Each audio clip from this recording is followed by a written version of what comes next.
মানস বৰুৱা হত্যাৰ most wanted অপূৰ্ব শৰ্মা। দিল্লীৰ সেকেন্দ্ৰাবাদত গ্ৰেপ্তাৰ হল অপূৰ্ব শৰ্মা।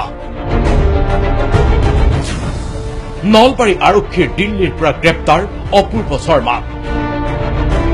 আসল কাহিনীলৈ যোৱাৰ পূৰ্বেই চাই লওক এইজন অপূৰ্ব শৰ্মা।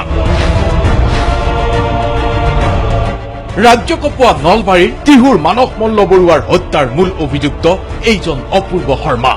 শনিবাৰে নিশা তিহু নগৰৰ FCI গুদামৰ সমীপত মানস মল্লৰ গাড়ী আগুচি ধৰি অপূৰ্ব শৰ্মা আৰু তেওঁৰ সহযোগী ৰাজীৱ শৰ্মাই চোকা অস্ত্ৰেৰে আঘাত কৰিছিল মানস বৰুৱাক আৰু গুৱাহাটীৰ চিকিৎসালয়ত মৃত্যুমুখত পৰিছিল মানস বৰুৱা। এই ঘটনাক লৈ উত্তাল হৈ পৰিছিল তিহু। অপূৰ্ব শৰ্মা গ্ৰেপ্তাৰৰ দাবীত তিহুত বন্ধ পৰ্যন্ত পালন কৰা হৈছিল আৰু ইয়াৰ মাজতেই মঙলবাৰে গুৱাহাটীৰ বামুণী মৈদামত শহুৰেকৰ ঘৰত আশ্ৰয় লৈ থকা অৱস্থাত গ্ৰেপ্তাৰ কৰা হৈছিল আনজন অভিযুক্ত ৰাজীৱ শৰ্মাক আৰু এইবাৰ পাল অপূৰ্ব শৰ্মাৰ।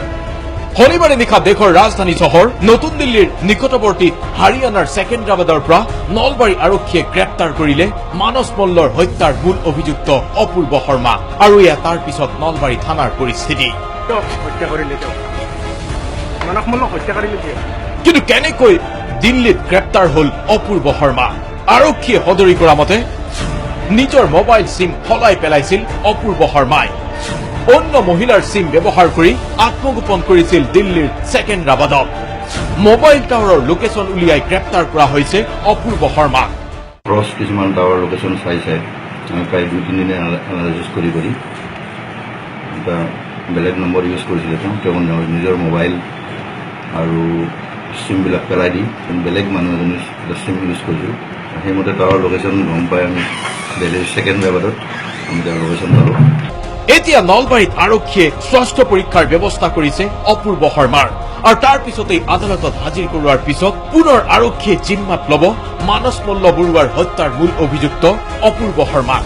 উল্লেখযোগ্য যে নলবাৰীৰ বিজেপি নেতা জয়ন্ত মল্ল বৰুৱাৰ ভাতৃ মানস বৰুৱাৰ হত্যাকাণ্ডক কেন্দ্ৰ কৰিয়ে উত্তাল পৰিৱেশ অব্যাহত আছিল নলবাৰী জিলাত আৰু অপূৰ্ব শৰ্মাৰ গ্ৰেপ্তাৰৰ লগে লগেই ৰাজীৱ শৰ্মাকে ধৰি 2জন অভিযুক্তৰ গ্ৰেপ্তাৰ সম্ভৱ হৈ উঠিল।